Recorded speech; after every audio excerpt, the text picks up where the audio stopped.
রহমান রহিম। ভারতের উগ্র গোষ্ঠীগুলোকে হুঁশিয়ার করে দিচ্ছি, বাঘের লেজ দিয়ে কান চুলকানোর মতো দুঃসাহস দেখাবেন না। উগ্রবাদের কোনো স্থান পৃথিবীতে নেই, কোনো সভ্য সমাজে নেই।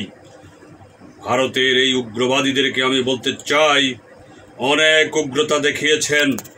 গুজরাতে ট্রেনে আগুন লাগিয়ে শত শত মুসলমানকে জ্বালিয়েছেন, জীবন্ত মানুষকে জ্বালিয়ে কয়লা করে দিয়েছেন। বাবরি মসজিদকে ভেঙে মাটির সাথে গুঁড়িয়ে দিয়েছেন। ভারতে এখনো অনেক মসজিদকে আপনারা আক্রমণ করছেন। গতকাল বাংলাদেশের হাই কমিশনারের অফিস ভাঙচুর করেছেন। আমার হৃদয়ের স্পন্দন, আমার রক্তের স্পৃহা, আমার জাতীয় পতাকাকে আপনারা জ্বালিয়েছেন। সুতরাং বাংলাদেশ ডেমোক্রেটিক মুভমেন্ট হুঁশিয়ার করে দিচ্ছে, বাংলাদেশের 18 কোটি মানুষ 18 কোটি অ্যাটম বোম।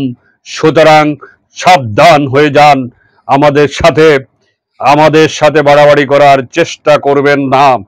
আপনারা বারবার আমি বলছি, অতীত ইতিহাস দেখেন, বাংলাদেশের এই বাংলার মানুষ কতটা স্বাধীনতা প্রিয়, কতটা স্বাধীনতাকামী, কতটা দেশপ্রেমিক, কতটা রক্ত দেওয়ার জন্য, জীবন দেওয়ার জন্য এদেশের প্রতিটি মানুষ প্রস্তুত, সেটা আপনারা বারবার অবলোকন করেছেন এবং প্রমাণ পেয়েছেন।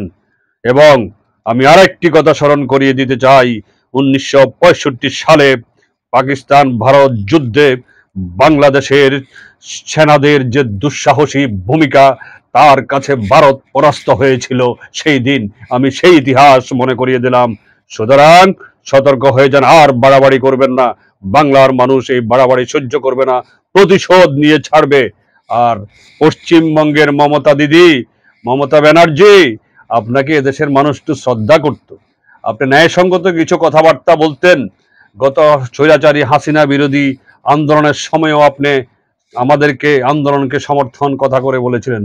কিন্তু হঠাৎ করে আপনি কেন 69 হয়ে গেলেন, উল্টে গেলেন? আপনি এখন বাংলাদেশের বিরুদ্ধে কথা বলছেন, আপনি বাংলাদেশের শান্তি মিশন পাঠাতে বলছেন।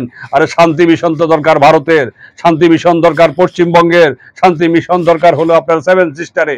বাংলাদেশে কোনো শান্তি মিশনের প্রয়োজন নেই। দিদি, আপনাকে বলছি, আপনি সংযত হন। কথাবার্তা বলতে, বাংলাদেশ সম্পর্কে কথাবার্তা বলতে অবশ্যই আপনাকে সংযত আচরণ করতে হবে। আমি বাংলাদেশ ডেমোক্রেটিক মুভমেন্টের পক্ষ থেকে এই আহ্বান জানিয়ে, এই সতর্কবাণী জানিয়ে আমার বক্তব্য এখানে শেষ করছি। আল্লাহ হাফেজ।